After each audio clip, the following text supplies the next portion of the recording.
protect democracy and put a vote on it. Vote, oh, oh, vote. Let's get this show started. Hey, girl, what you doing? Hi, Catherine. How are you this morning? I'm good. I love the colors, and I'll thank Atima for that with the instigators. It kind of got me really colored up with the beautiful yellow and the pink. So we're gonna, I'm just excited about today. And so I picked it a little, we love to dance in. Yeah. And today I picked an old school because we have the Women's Summit next week. A lot of us are crazy busy, but I went, last we said, we went backwards to what works. That's right. So let's we're gonna get that queued up, a little Beyonce play on voting with some of our labor women, and I think it fits the theme really great. So Dennis, if you can get that queued up, I think people are rolling in the room. Let's go. All the voting women, all the voting women, all the voting women, all the voting women, all the voting women, all the voting women, all the voting women. We'll put your banners up. We won't turn around, won't back down. We vote to make our voices heard. We stand against attacks, we're not going back. Voting is the magic word. We rise for the cause, freedom is for all. We're gonna change her story. We won't back down, turn this thing around. We know freedom is not free. If you like it, then you better put a vote on it. If you want democracy, put a vote on it. Don't be mad, so you better put a vote on it. Let's protect democracy and put a vote on it. Vote, oh, oh, vote, oh, oh, vote, oh, oh, vote, you better vote, vote, oh, oh, vote, oh, oh, vote, oh, oh, vote, oh, oh. If you like it, then you better put a vote on it. If you want democracy, put a vote on it. Don't be mad, so you better put a vote on it. Let's protect democracy and put a vote on it. Democracy, equity, inclusion and diversity. Continue to fight for reproductive rights. We must protect our privacy. Use our voice, make our choice. Do we need to mention a new day will begin? We'll win the vote we win. Show the meaning of true unity. If you like it, then you better put a vote on it. If you want democracy, put a vote on it. Don't be mad, so you better put a vote on it. Let's protect democracy and put a vote on it. Vote, oh, oh, vote, oh, oh, vote, oh, oh, vote, you better vote, vote, oh, oh, vote, oh, oh, vote, oh, oh, vote, oh, oh. If you like it, then you better put a vote on it. If you want democracy, put a vote on it. Don't be mad, so you better put a vote on it. Let's protect democracy and put a vote on it. Vote, oh, oh, vote, oh, oh, vote, oh, oh, vote, you better vote, vote, oh, oh, vote, oh, oh, vote, oh, oh, vote, oh, oh. We're the leaders we've been looking for. We're the change we want to see. We're the future, we're the power. We're the ones who will be free. We must have unity for our children and our children's children. The future and beyond. Our work has just begun. We won't stop till we've won. The ballot box is what we'll use to ensure justice is the rule. All the voting women, all the voting women, all the voting women, all the voting women, all the voting women, all the voting women, all the voting women. We'll put your ballots up. Vote, oh, oh, vote, oh, oh, vote, oh, oh, vote, oh, oh, you better vote, oh, oh, vote, oh, oh, vote, oh, oh, vote, oh, oh. If you like it, then you better put a vote on it. If you want democracy, put a vote on it. Don't be mad, so you better put a vote on it. Let's protect democracy and put a vote on it. If you like it, then you better put a vote on it. If you want democracy, put a vote on it. Don't be mad, so you better put a vote on it. Let's protect democracy and put a vote on it. Vote, oh, oh, vote. Okay, I want to be her. She was at our summit. He was one of the singers in the choir. I think that was 2 years ago, SEIU Labor the choir. So I thought it was a perfect way to open the day, open the room. It feels like a kind of a quiet Friday, but there's so much going on in the world.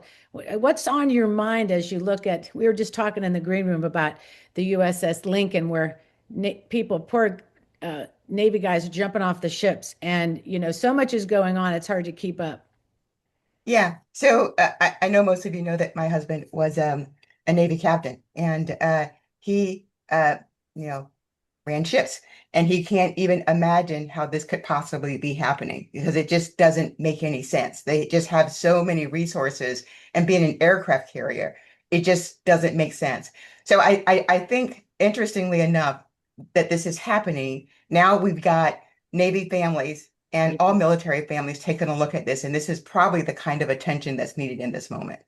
Yeah, I agree. I mean, just the spotlight on that, and it's incredible. Like I said, hard to keep up, and that's why I was so glad that as we head in to this week, a very special week. Usually we're doing this in June. We have our Big Ten Women's Summit, and I'd really like to make sure that we start out with that for people in the room, that this whole year, oh, the last couple years, just how we've been watching this trajectory since we started in 17, where we are today. You'd never believe it if you had to say, if you're looking at the history books, but if you were kind of paying attention, yeah, maybe we would see the signals, right? That we would be here. Yeah, I think so. And what I think is really important is the folks who are on this Zoom Right. see the signals and the importance and the urgency of this moment.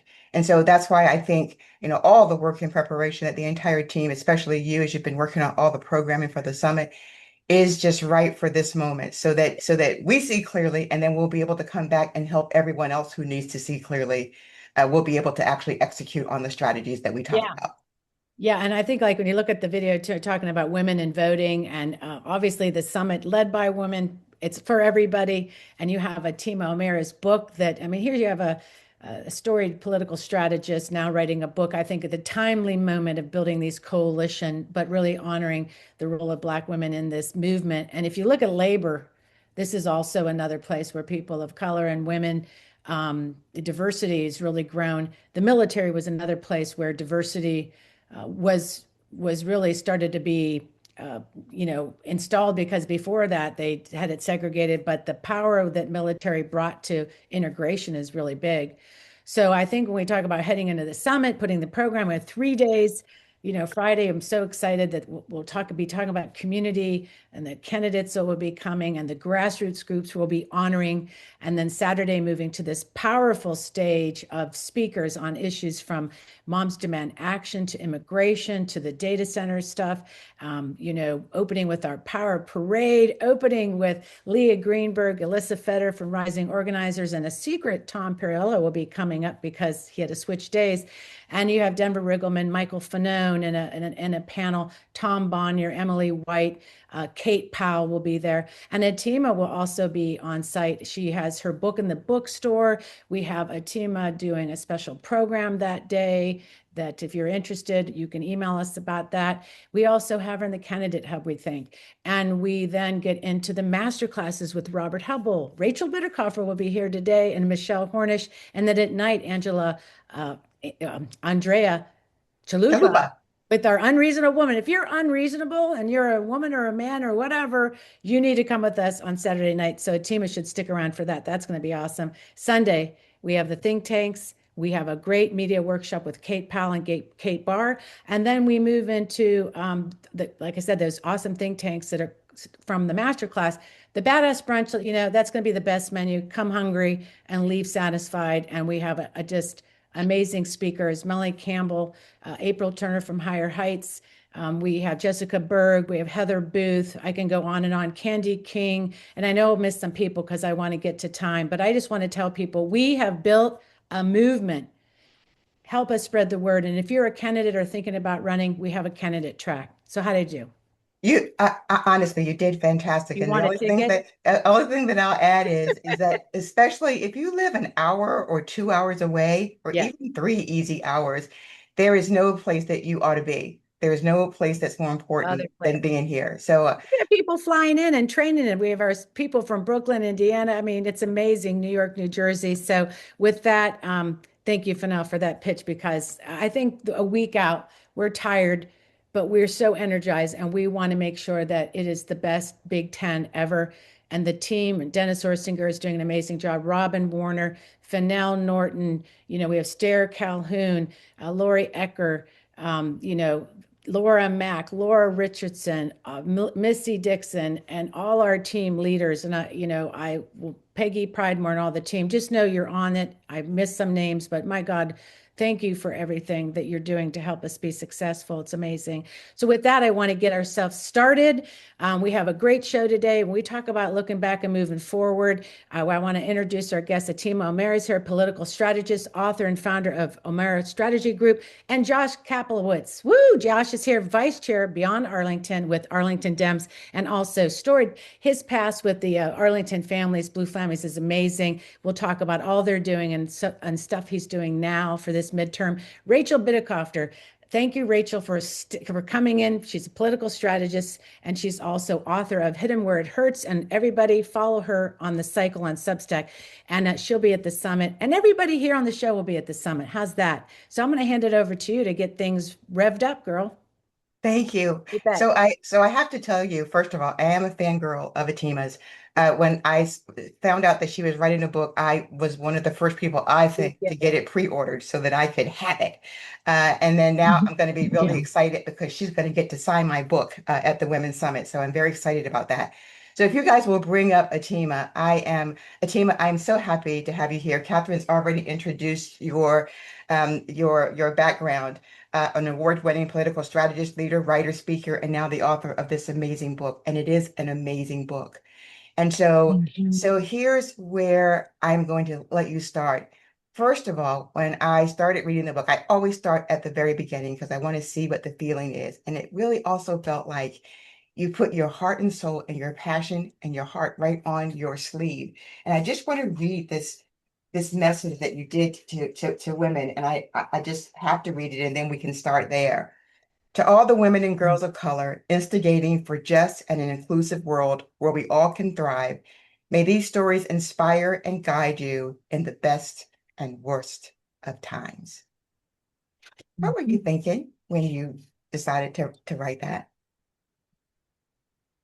Well, I was trying to think of who I was going to write the dedication to. You can leave it blank. A lot of authors do it to family members, but I really wanted this to be a kind of a love note, right? An offering and a celebration to those who are, thinking of getting involved, want to get involved, or just not involved, but are feeling, you know, depressed by the state of the world and what can they do about it. And that's really the whole intent of the book and how what I was thinking when I wrote it.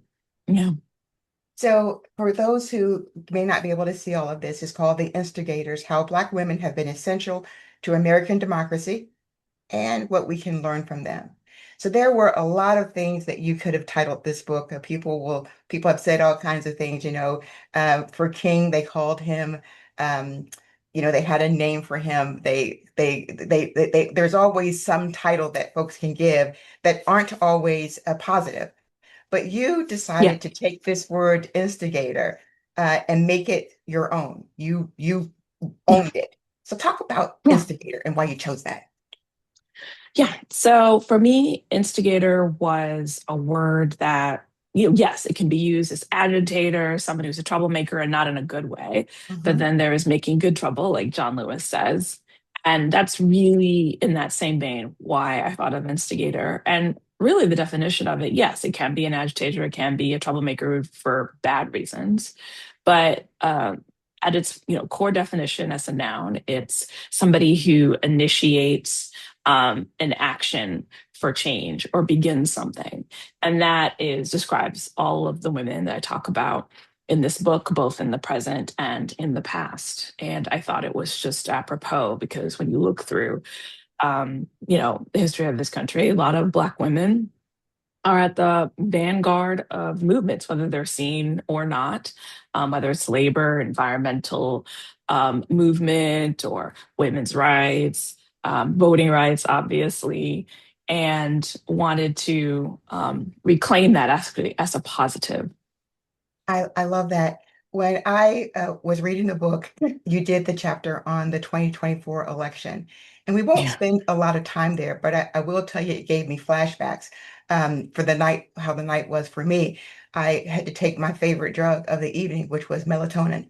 But I had to double, Um, but I had to double the dosage. But I want you to talk a little bit about that because I think that helps give perspective on where this book came from, based on how you saw mhm. that election turn out, and probably the way that a lot of people should be talking about how it ended versus the way they did.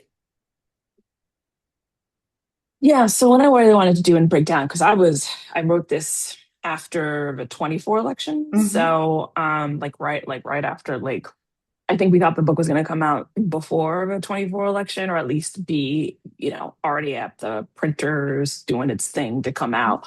And then the election, everything kind of changed that fateful morning, Sunday in 24.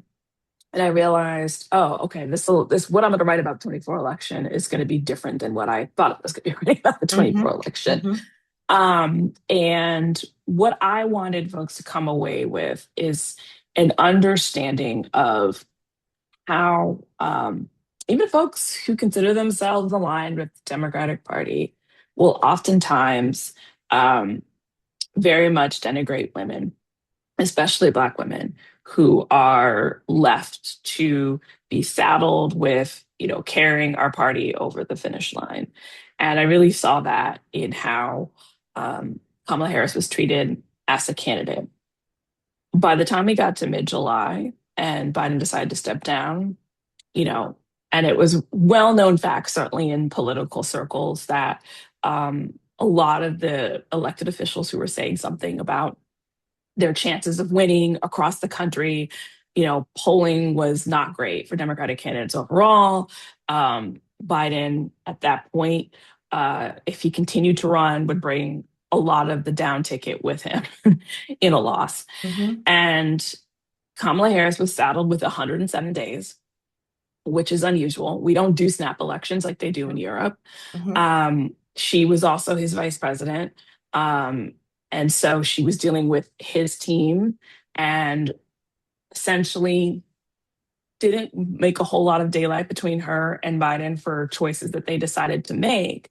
But by the end of the election, right, folks wanted to say, oh, well, she didn't work hard enough. I'm like, this woman picked up a race that she wasn't even planning to be picking up, had 107 days to make it happen, still raised $1 billion, right? Um, Still had packed rallies and rooms. Was there strategies that we could talk about objectively that could have been better? Absolutely. And that's certainly on, the field team of what wasn't done, whose doors weren't knocked, who weren't reached. And I talk about that also in the book. Were there policies that could have been different? Absolutely. But to say, and I quote one pundit who's, well-known white guy, was like, well, she's not even that really good a candidate. Excuse me? Excuse me. Like, basically questioning her ever being picked for vice president. I'm like, she has won every single race that she ran up until she ran for president. She won as local district attorney in a city as like one of the first women of color to be in that role. She won attorney general twice. She won US Senate. She ran a respectable race for president when the fundraising no longer, the first time when she ran in 2020, when the Hmm. fundraising no longer worked, she dropped out. She was vice president to a man who ran twice before he finally caught it. And people weren't even sure that he was going to catch the nomination, right? And so, but she somehow hasn't done, she's not a good candidate. She's not, worked hard enough, all of the whispers and such. So I really wanted about her time as vice president and what she should be doing. I really wanted to highlight, you know, how easy it is for us to throw a lot and put a lot of the onus on women to do something, and when they don't deliver, how hard we are on them, right? Despite what they've accomplished, what they've done. I wanted to highlight that misogyny. I wanted to highlight that misogynoir in particular. And Yeah, that's really what I want to talk about, the 24 election, because I knew that they were going to find a way to blame women, especially Black women, for the loss, even though a lot of us were doing what we could, raised historic amounts of money with Black women, did a lot in our states to turn out the vote. So I want to pivot because I think this is another point just in terms about women. One of the things that I just remember hearing over and over again from the Democratic Party is we don't have the House, we don't have the Senate, we don't have the judicial, and we don't have any power. And that's Mhm. interesting to me because one of the things that you talk about in your book is working from the outside. And you give Mhm. examples of all of these women who had no political power in terms of offices that they were in, yet they Yeah. found ways to do things and make a difference. Can you talk about that a little bit about, because we'll talk about this at the summit. You're talking about how you take Yeah. obstacles and turn them into the advantage, even when you have no political power. Right. I highlight a bit of what happened in Georgia. Obviously, with Stacey Abrams, a lot of other women-led organizations on the ground to actually build the political will to take a state like Georgia that was very deep red to blue in the presidential election. I talk about organizing in their community for labor. I highlight Barbara Johns, who, well known in Virginia political history, now represents our state in the statuary hall at U.S. Congress for leading a student-led strike to push for better conditions for Black students. And the point, all of this, I highlighting all of these women is that they didn't have a lot of power by virtue of being women, by virtue of being Black, and in most cases being young. Um, but they still found ways to push Mhm. power and to hold it to account. And that's the message I want, for folks to take away. And so when elected officials say, we don't have the power to do this, we don't have the power to do that, in theory, the Republican Party, when Obama was in the White House and we have a trifecta, they didn't have a lot of power to do anything. Certainly not to like pass the bills that they wanted, but they had enough to blockade. They had enough to protest. They had enough to hold up judge nominations. They had they worked with what they had, and that's what these instigators did. They also worked with what they had to get it done. So it is it is unfortunate when we have elected officials when we finally do everything we can to get everything lined up for them to then tee up, the golf ball, and then they Mhm. don't. So So here's something else. So when it comes to the Democratic Party, mhm. they always say that Black women are the backbone of the party. And I think we Yeah. can look at elections and see the voter turnout and how Black women vote.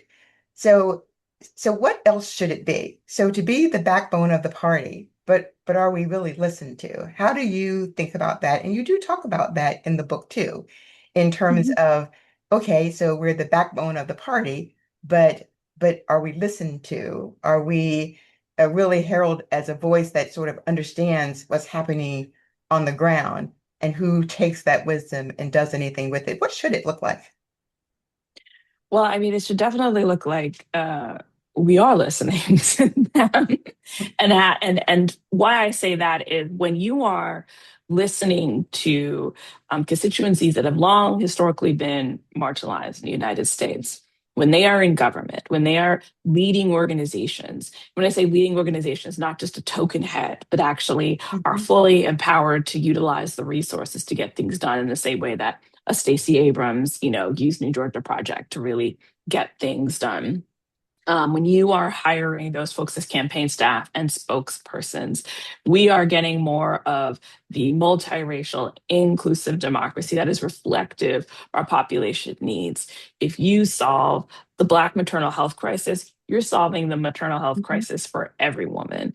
If you solve the education issues in our country and funding for schools and all of that, you are solving the education like quality for everyone.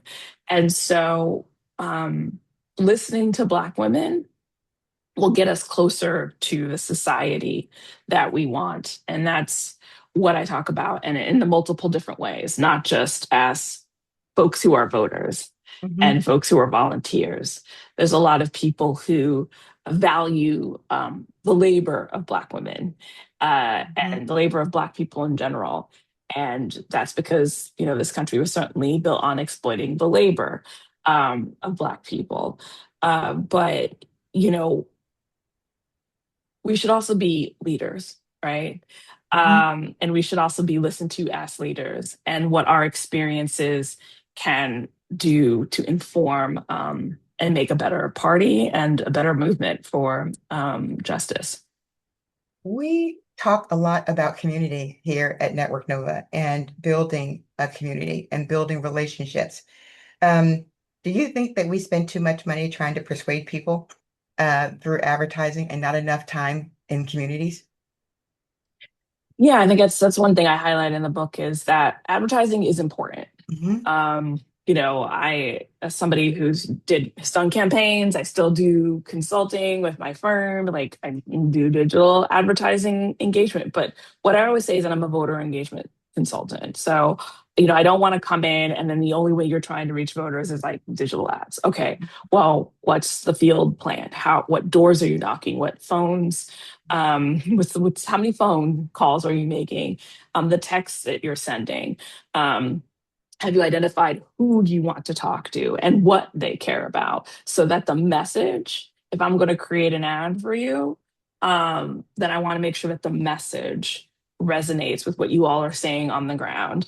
And, you know, I hate it when I come in and a client's like, oh, we're just going to do sort of these digital ads. It's better than nothing, but it really shouldn't be the whole. It should not sum up for the most effective way to reach people, which is still scientifically face to face.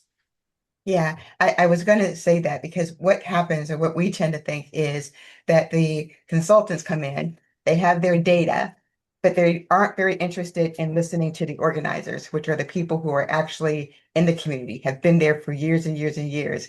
And so I think, you know, oftentimes, especially in Black communities, Yeah. where you come in as a consultant, you got your data, but there's people who've been there, who live there, who understand what is happening on the ground. How you talk about that too. So if grassroots organizers actually receive the kind of resources that they really needed, what would that Yes. look like? And what would an instigator look like in that instance? Yeah, they are leading organizations like some of the ones that I talked about in the book. I go back to New Georgia Project because it's a great example, or like in Virginia, you know, New Virginia Majority, or in Wisconsin, a Block, I think for Black leaders organizing communities. There are these organizations that are either Black-led or multi-led, Carolina Federation and in North Carolina, or Advance Carolina, which is Black-led, that are doing the day in, day out work of talking to voters, getting them or getting new folks registered to become voters, talking about what issues are on the ballot, building those relationships. Ideally, and this has been discussed often, you know, we would be doing that as like the Democratic Party would be doing that, right? Because while it's great that in Advance Carolina and all of these Mhm. organizations, you know, are doing this work, they are doing it in a partisan way. They're just doing it, likely getting them in sort of like a C4 progressive mindset, but they're not making the connection between the Democratic Party. If the Democratic Party, especially if it was led with a lot of folks who reflect who's on the ground, you know, we're talking to these voters and communities. We're doing a lot of engagement and understanding what are the top issues for them. We understand what's the cost of bread in their community. We understand whether they have high speed Wi-Fi, if they care about childcare. The thing that's really successful about Mamdani's win was not only were they talking to voters just about the election, but also the issues that they cared about. And then they mobilized around those and have continued since he's been elected. So imagine if an instigator who's organizing in communities, registering all of these voters, organizing them, getting them to the polls. And then they're having conversations with elected officials on these are some of the key issues. So when you come here to a town hall or you're thinking about legislation that's important, this is top of mind. And this elected official gets it done. Like that's great. That's what we want to see ideally happen. Not only just in communities that are very well resourced and wealthy, but in some of the more impoverished communities as well. They deserve that representation. Yeah, they do. I was listening to a campaign this week, and they talked about what their strategy was, and it's like we're going to work on base voters, and then we're going to do some persuasion of some Republicans who are on the fence, and then we're going to look at some voters who are low information voters who don't vote very often. And I just sort of stopped in my tracks, and I was just like, oh, here we go again. Here we go again. Yeah. So what should we stop doing? What should people who are running campaigns right now, what is one of the things that they should just stop doing and rethink? Well, they should definitely stop spending so much money on television ads, um, and get more on doors. That's for one. Mhm. Even if it's like if it's like a state legislative local race, the candidates should definitely be on doors for those larger races, congressional, US Senate, making sure you're hiring the field staff and they're going everywhere. They should stop also just focusing on the voters who vote all the time.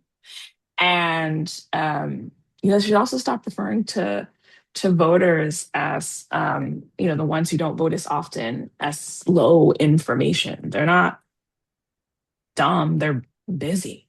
Yeah. Yeah. I call them exhausted. I say the exhausted, the busy, It's exhausted. yeah, yeah. They I got high babysit. I potential. babysit. So yeah, that's exactly right. Yes, right.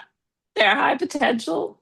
Reach out to them like you would reach out to the woman in the community who votes regularly and shows up to the school board meetings, because chances are they have a lot of thoughts about the stuff that's not working in their life that could be working better. I'm sure they could give you an earful, Yeah. but they're busy. They're raising their families. It's expensive outside, like daycare, mortgage, rent's higher, groceries are higher. And then we're all having to worry about the kind of food we're eating because now it's not sanitary because they fired a bunch of the food inspection workers. Like people are fried and the news is not great. But I guarantee you, if you talk to somebody who you see in the voter file doesn't vote regularly, they've either given up on seeing change or like somebody has not come to talk to them and So engage them to vote. that's exactly right. And those voters are more persuadable than I Mhm. promise you than a lightweight Republican. My final Right. question for you is this. In your book, it says Black women being essential and what we can learn from them. So I know there's a lot because they're in here, but if you wanted to Yeah. just share one lesson that we can learn from Black women, what would you say today? Yeah. So the one thing I heard after the 24 election was that, a lot of folks were like, ugh, especially in 25, they were like depressed, in a fetal position, understandable, right? And a lot of folks were like, I just don't know what more I can do. I just don't know if I can keep going. And the one lesson I learned, and I sort of have taken inspiration from these women and other women that I couldn't fit in the book, Mm-hmm. is that they just kept doing the work. Maybe at times they would take a break, they would pivot, they would do things differently. Because also in all of the stories that I write about these women, even present day, um, and in the past, is how they showed up in their work might have been different. They might have been running a campaign. Another point, they may have been using skills that they got from school to be a lawyer. and advocate for causes. But they continued the work. They understood that democracy, when we say democracy is not a spectator sport, like literally, they know it's not a spectator sport. They realize that they're going to be on the menu if they're not active in their community in some way. And that can change and evolve for you. But there is no reason it is not acceptable while we still have this democracy eroding as it might, given the situation, to clock out and say, "Ugh, it's just too hard." These women, especially the ones in history, stepped up at times on pain of death, right? I write about Ida B. Wells. She covered, because media is very important in maintaining a democracy and the free press, that is. She co-founded a newspaper at a time when women weren't doing such a thing in the 19th century. And she also wrote newsletters and researched how lynching was used to keep Black people subjugated. Because of her actions, right? Her newspaper was burned down. Her co-founders were terrorized. She happened to be out of town when it was burned to the ground. And she got telegram wire, yo, don't come back to the place she had been raised and grew up and was contributing this work. He said, don't come back. Because if you come back, these guys are going to like lynch you. So she never came back. But she continued her work as a freelance journalist across the country on a number of issues related to the Black community, was also a suffragist organizer. She continued. It was Frances Ellen Watkins Harper that I also write about, who, would travel around the country advocating for the abolition of slavery. And as a Black woman, would literally physically be chased or thrown physically off trains. And she still continued that work. So if they can do that under that kind of duress, then we can continue to do that. We can indeed. Atima Omera, the instigators, how Black women have been essential to American democracy and what we can learn from them, who she will also be at the Women's Summit. This has been fantastic. Atima, I've been a fan always. Thank you so much. Voting women, all the voting women, all the voting women, all. Don't you love it? We transitioned over. Atima, thank you so much. That was really a wonderful, just a little insight to a book. We talk about history. So I just love that we were able to get that going, because the summit is next week. All of our people today, if you're going to the summit, let people know in the chat what your favorite thing is. My favorite thing is Ohio talk. So I'm going to bring up Josh Kaplowitz and get the next segment started, because we are talking about the midterms, and we're talking about what we're going to do about some interesting things outside of Virginia, Josh. And you and I my eyes on David Pepper, who's running for a lieutenant governor, and Amy Acton, who's running for lieutenant governor. We have a chance to flip some stuff blue. Tell me what you're up to. Of course, your background is with Blue Arlington Families, and we started out at the same time within the coalition, and now you're the vice chair of Beyond Arlington. And it's great. Rachel just came in the room. This is perfect timing. Go ahead, tell us, Josh, what you're up to and what's up your sleeve for this midterm.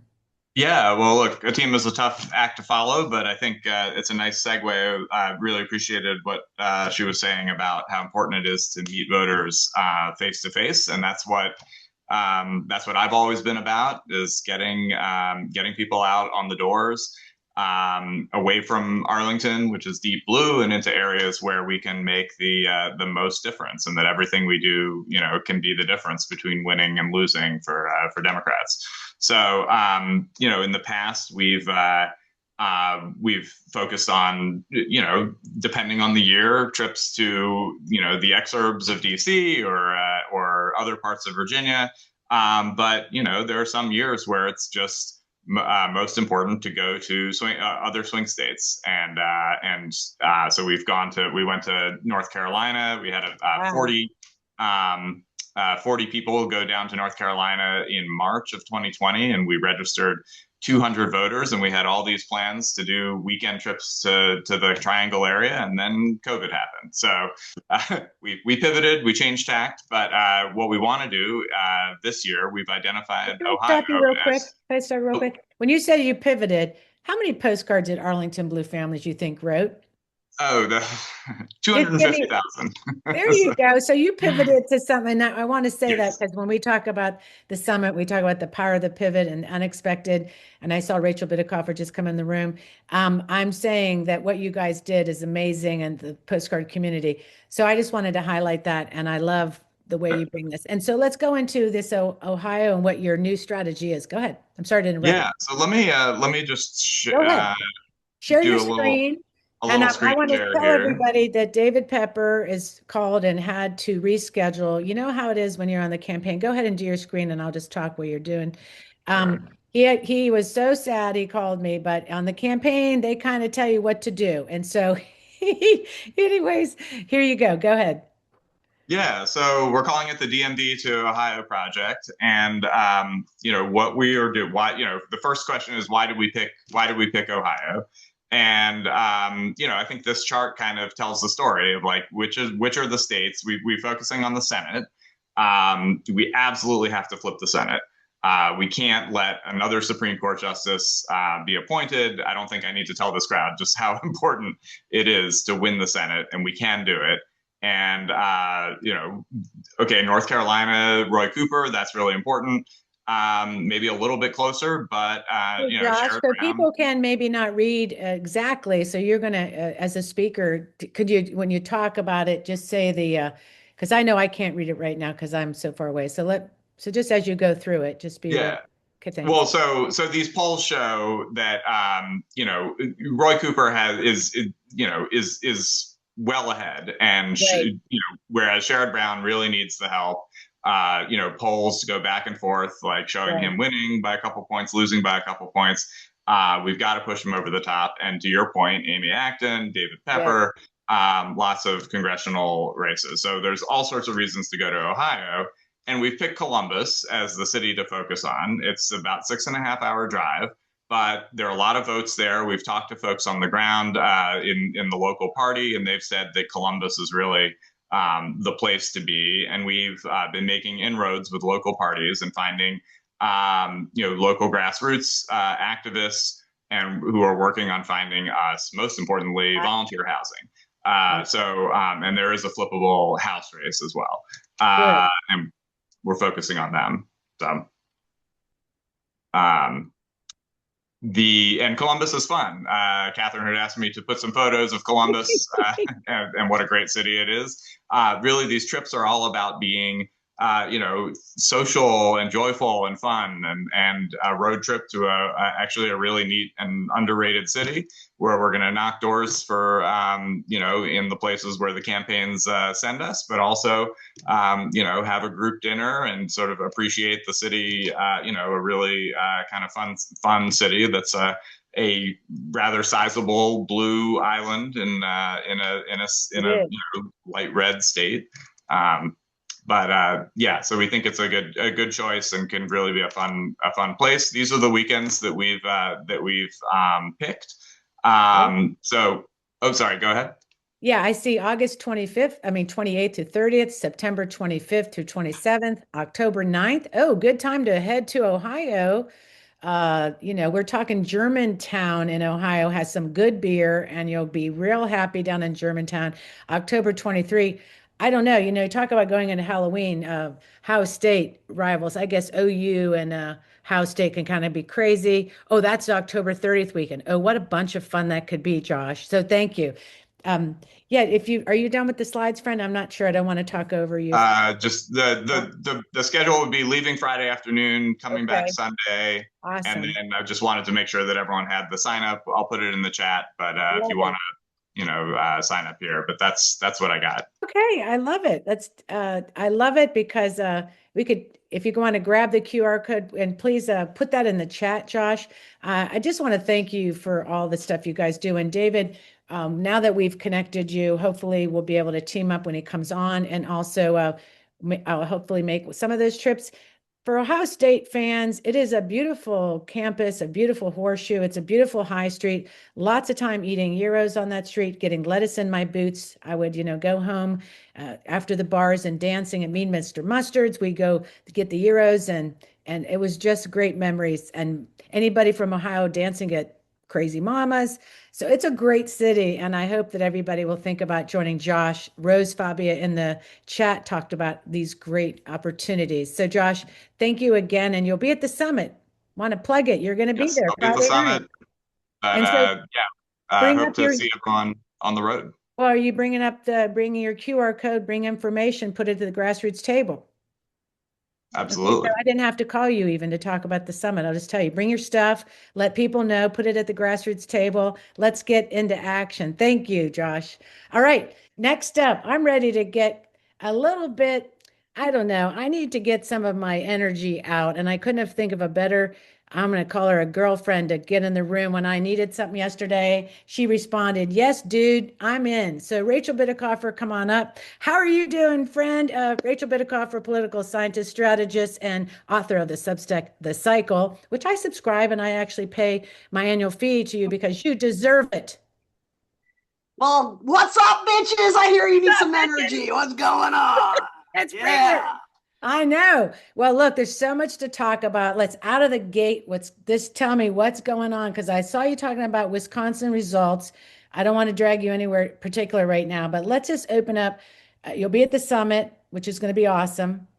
And it's going to be there all weekend. So if you want to talk to Rachel, get to the summit. You're going to meet her in the bar, for God's sake. You hang out with me directly. Please come up. If you're at the summit and you want to talk with me, Yeah. don't be shy. I'm scary sounding-ish, I guess, for some You're people. a funny person.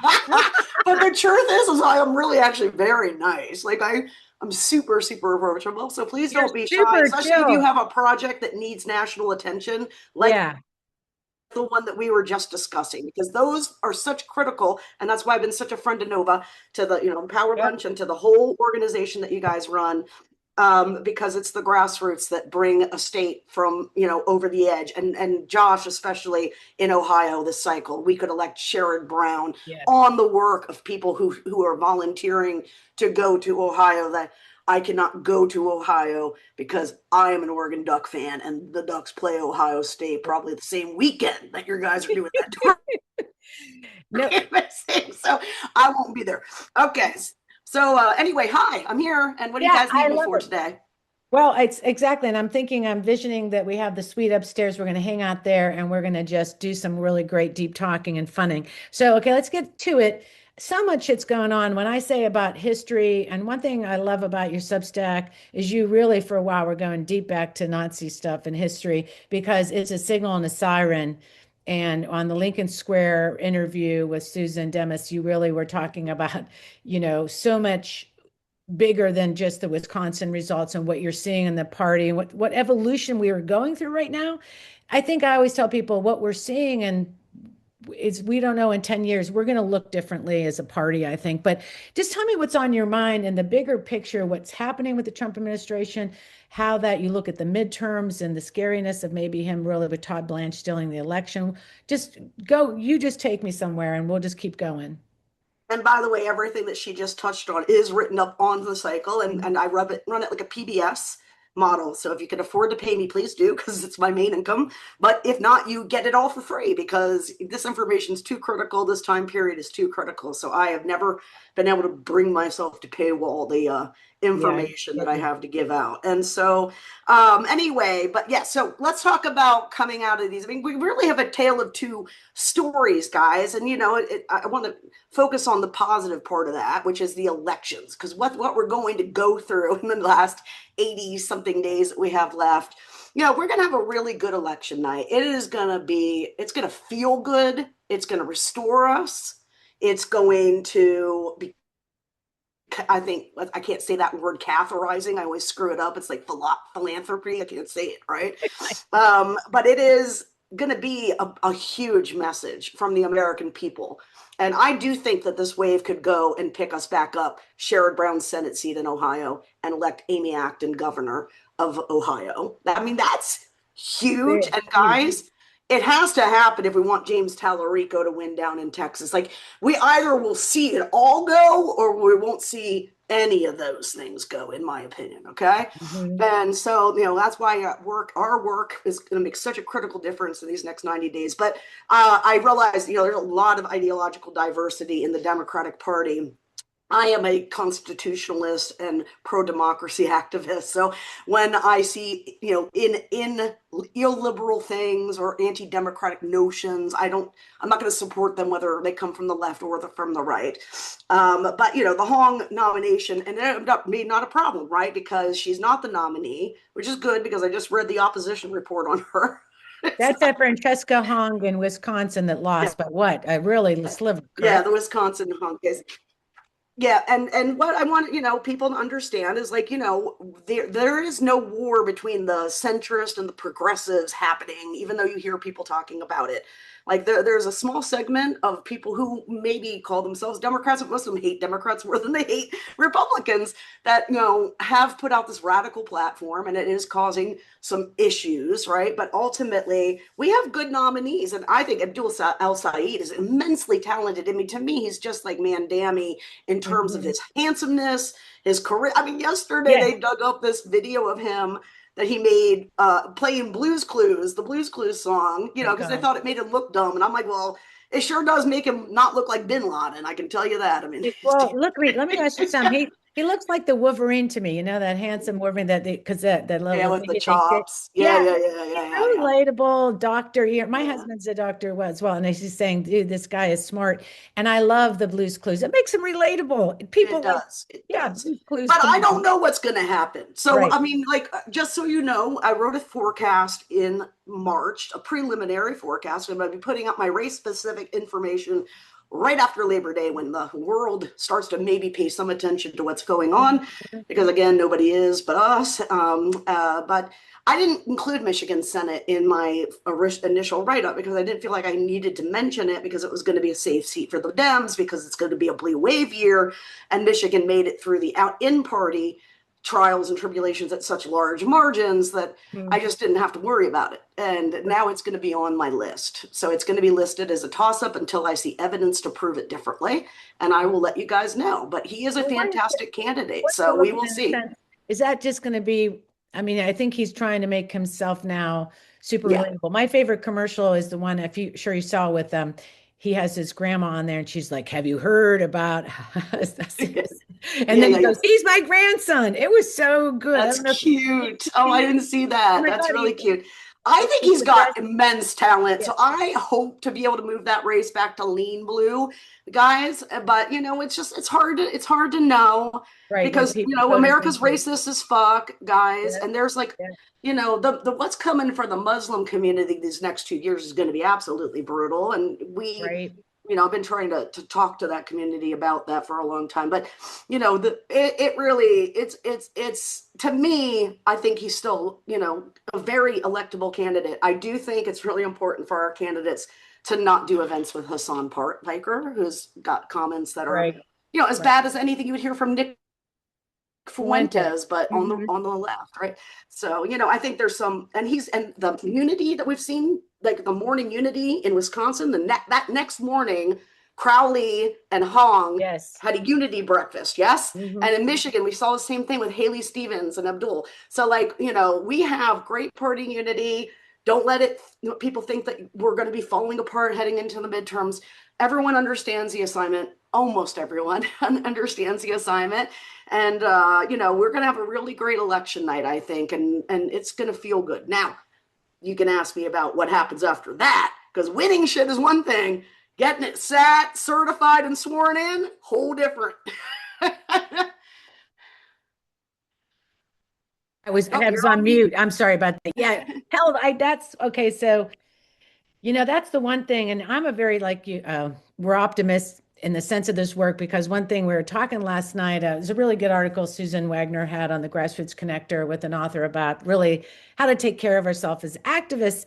and a lot of this work, the toll it takes. And one thing is keeping that kind of hope alive. And we know people that survive shit, concentration camps. You have to have some kind of thing you're working toward, right? It's really important. Whatever that looks like, you want to call it hope, or you just say, I want to see my grandchild, whatever, it keeps you going.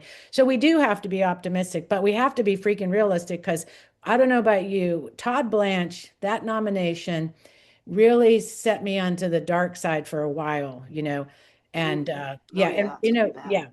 yeah. Oh, good. You have coming into the chat, because we're gonna go a little longer today and then wrap over to the after chat, because we went over. So I don't know if you saw the run of show for now. We're gonna go a little bit after 1 and then go over. That's Okay, cool. go ahead. You're good. So Riddell's gonna have some good questions for you too. So what are your thoughts on that? When I saw Todd Blanche, I was like, holy crap, right? I mean, I wrote a piece about this. Trump is openly plotting to steal the midterms. Can he? Right? And I took an honest look. I mean, number one, like he can ignore laws, right? So I mean, there is a universe where he could just suspend the Constitution, right? But I don't think he'd do that for other people. I think he'll only do that for himself in 28. I just don't think he would do that for Congress. Okay. And then like, what can they do other than that? Like looking at like, what Mark Elias puts out in the legal system, Right. I know that there's going to be issues. There's going to be issues, guys. I mean, the reason Todd Blanche is in there is so that he can send that letter in 2020. A major element of the coup elector plot plan was to have the DOJ certify the idea that there was something going on by issuing a letter, right? Remember, he wanted the letter, and then they had the Midnight Massacre where everyone's like, no, we'll quit. And that, I mean, Bill Barr's like replacements even held the wall, right? Like, Todd Blanche ain't holding no walls. He's opening up those doors, dude. Yes, he's going to definitely send some kind of official letter, and you just have to hope. I mean, the media continues to disappoint me constantly, but sometimes they get things right, and you just have to hope they understand that you can't believe a single word this administration says. So when they send this letter out, it can't be reported out as something, well, they claim this thing, so now we need to prove it's not true. It needs to be from day one, second one, this is bullshit, and we all knew it was coming. Right? Yeah, so Rachel, go ahead. So Rachel, so Catherine was just about to say it. So why wouldn't we be just on the everywhere talking about the letter? Why would we not be talking about the letter so much that if Todd Blanche did the letter, that everybody would say foul? And I think, this is, what Atima says in her book. I think in terms of us learning, what should we be learning that we're not doing? So I guess my question would be, when we have no power. So we keep on talking about being the underdogs and the misfits. Well, here we are, the underdogs and the misfits. And here's all of these things in front of us. Now we have to figure out, if they can't do it, then where is the power for us to do it? So that's what I'd want to know, is if we know this is coming, why would we not be preparing right this very minute, all the American people, so that this doesn't be a thing? Well, we don't have a centralized war room in DC, DNC, centralized comm system, which, we have no money. Fix it, Rachel. Rachel, fix it. Nobody wants to give Ken any money, guys. You all want him to be great, but they don't know him with no money. I mean, it's hard to do, right? So we don't have the comms capabilities. But yeah, that's what I try to do. Okay, I noticed a problem a few weeks ago, for example. I was like, I don't think that our man Dammy knows that Europe is actually not. Democratic socialism occurs under capitalism. It's what I call regulated capitalism. Okay. And from interviews and hearing activists and seeing content online, I have become increasingly convinced, there's a confusion in the American mind. Okay. Like what democratic socialism is, because socialism is different than democratic socialism. And when we answer polling questions, what we're answering is healthcare. We want healthcare, vacation time, paid leave, all the basic Western European programs, right? And it's a lot easier, by the way, to sell that shit as capitalism to the American people than it is anyway as socialism. But socialism has killed many, many people. I've studied all of that, including the Third Reich. But so I'm working on that. And you know what? In the weak sense, I keep coming across other people having the conversation, other content, other big accounts pushing this, the graphics that I made to explain, no, it's really important that Mandami and oh God, I can see it, Abdul El Said, Yeah. that they have this, thing that they can do. They can say, no, what we want is capital, or Europe is capitalist. It is not socialist. Right. We are not asking for socialism. We are asking for the same things our European and Canadian friends have and take for granted every day. And one of those things is not worrying about going bankrupt just from getting one bad diagnosis, right? Well, I have I know what we're going to do is we're going to eventually wrap up here and go to the other side and continue this chat because we want to. We're so excited. But I think that for years, this thing about socialism, we talk about the military, we talk about different kind of things that are kind of sort of socialism. There's a mix of capitalist socialism idea that we do things together, like insurance and different ways, right? So I think in general, people are just kind of use these terms. Like they say, I don't believe in government help, but you'll go, do you have Medicare? They'll say yes. Yeah. Right. I mean, it's a really complex issue, so right? how much time do we want to wait? Right. How much time do we spend on that with the voter? But saying, hey, they took away your health care. Democrats want to make sure you have it. End of story, right? I mean, yeah. Oh, yeah. No, we're not going to have any conversation. Right. About this is a wonky lunch conversation we're having in the family right now. In the family, about what does it mean to say I support the DSA? Okay, like that's really what we're talking about. Right. Because I don't think that Mandami would agree with the platform that they put out and took on Fox News that is coming out of the official agree. Absolutely. DSA, right? I don't think he would agree with that, and we want to make sure that we're not going to hug illiberalism just because it wears our coat, right? You know what I mean? So good point. The point is, you had asked me, what can one person do? Well, I did that, and it's trickling through the system, and hopefully it's going to start driving that knowledge gap down, because it's a real problem if we have half the party thinking oh, well, I'm mad at DSA because they're radical crazy people, and then progressives hear that and they think they're talking about them, right? I'm not radical for wanting health care, and no, you're not. But you are radical if you want to fucking get rid of the presidency, the Senate, all the prisons, all the police. I'm sorry, guys. I mean, that's fine if you are in this call, but that's radical shit. And it's only really that many of them who really think like that. It's this many. It's a really small and they've never been to a society that doesn't have any order and chaos and nihilism. I mean, you want to talk about crazy stuff, just talk about what you just said. What I want to do is have you stick with us, Rachel. We're going to go to the other side so we can see you and give you a break to take some water. And where is the doggy? Hammy. Where's Hammy? Hammy, come go get him. Oh, there's Hammy. Hi, Hammy. You guys see him? Yes. Hi, Hammy. Look at him. He has a message for you. It says, "No kings, motherfuckers." There you go, hamster. I love you, Hammy. All right, so we're gonna get you back on. Thank you. What I was gonna say. Stay with us. So we are gonna wrap up. So everybody, I'm excited. Fennell, what a show. And I'm so glad our friend Rachel was able to come in and save the day for us and talk about the summit. Yeah, me too. Wonderful. I will also say, yes, I did get through the book. It is awesome. And for people like us who are the misfits and the underdogs and the ones that we think have no power, we have a lot of power. So the summit is going to bring that power to the forefront. Yeah, and I think what Rachel's really talking about is that we do have it. And our biggest obstacle is going to be the people that are going to use their power. That's why they've been put in place to see what they can steal. And it's our job to make sure that ahead of time. And to the summit, we're going to be talking about that. We have voter protection, 5 o'clock on Friday, we're going to be doing. We're going to talk about this. And as we come together, I think it's going to be really interesting to have these kind of alerts when we're at the different when we're out there at the polling places. But I think this thing is going to come after the election to get ready for it. And hope the Mark Elias people I think are getting ready for this. But I want to thank everybody in the room today. If you have a Women's Summit ticket, thank you. It's so important. The scholarship people have given, our sponsors, which we're going to do a big piece on that.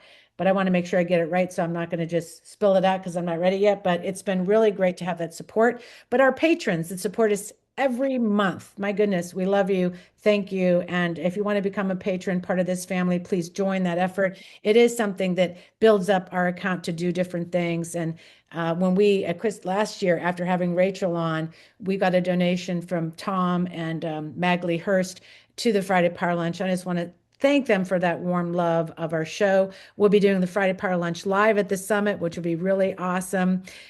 So thank you for that. And follow us on Substack. And this Sunday, we'll go live for our Sunday sit down with Andrea Chalupa of the Unreasonable Woman book that she just put out, and talk about Ukraine and all this different crazy stuff around the world.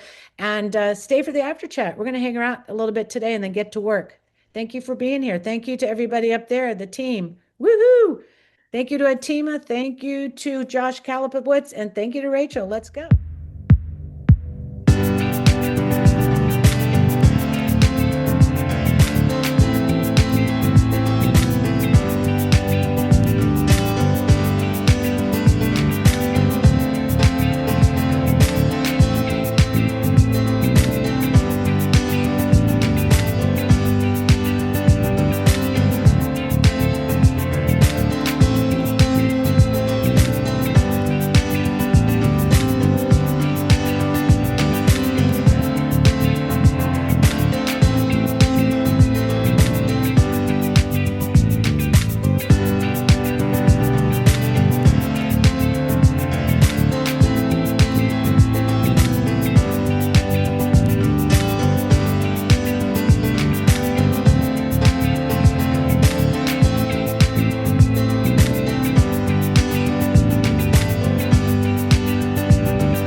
Schedule. You know how it is when you're on the campaign. Go ahead and do your screen and I'll just talk while you're doing.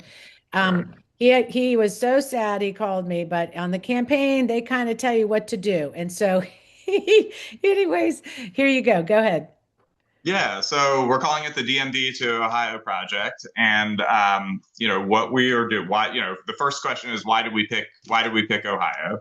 And I think this chart kind of tells the story of like which are the states we're focusing on the Senate. We absolutely have to flip the Senate. We can't let another Supreme Court justice be appointed. I don't think I need to tell this crowd just how important it is to win the Senate, and we can do it. And, okay, North Carolina, Roy Cooper, that's really important. Maybe a little bit closer, but, Josh, so people can maybe not read exactly. So you're going to, as a speaker, could you, when you talk about it, just say because I know I can't read it right now because I'm so far away. So just as you go through it, just be yeah. Okay, well, so these polls show that, Roy Cooper is well ahead, and whereas Sherrod Brown really needs the help. Polls go back and forth, like showing him winning by a couple points, losing by a couple points. We've got to push him over the top. And to your point, Amy Acton, David Pepper, lots of congressional races. So there's all sorts of reasons to go to Ohio. And we've picked Columbus as the city to focus on. It's about 6.5-hour drive. But there are a lot of votes there. We've talked to folks on the ground in the local party, and they've said that Columbus is really the place to be. And we've been making inroads with local parties and finding, local grassroots activists and who are working on finding us, most importantly, volunteer housing. And there is a flippable house race as well. And we're focusing on them. So. And Columbus is fun. Catherine had asked me to put some photos of Columbus and what a great city it is.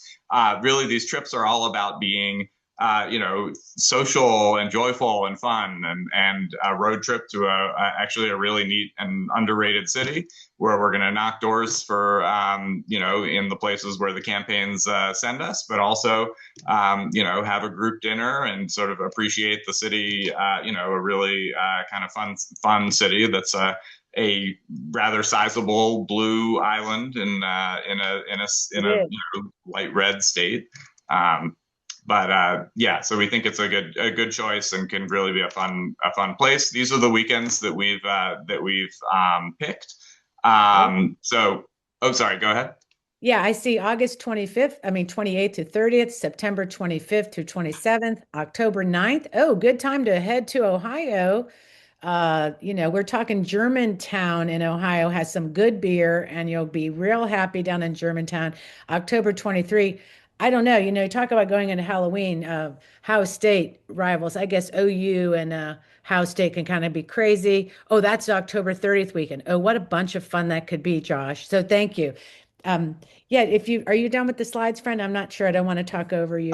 Just the schedule would be leaving Friday afternoon, coming back Okay. Sunday, and Awesome. then I just wanted to make sure that everyone had the sign up. I'll put it in the chat, but if you Love want to, sign up here. But that's what I got. Okay, I love it. I love it because we could, if you want to grab the QR code and please put that in the chat, Josh. I just want to thank you for all the stuff you guys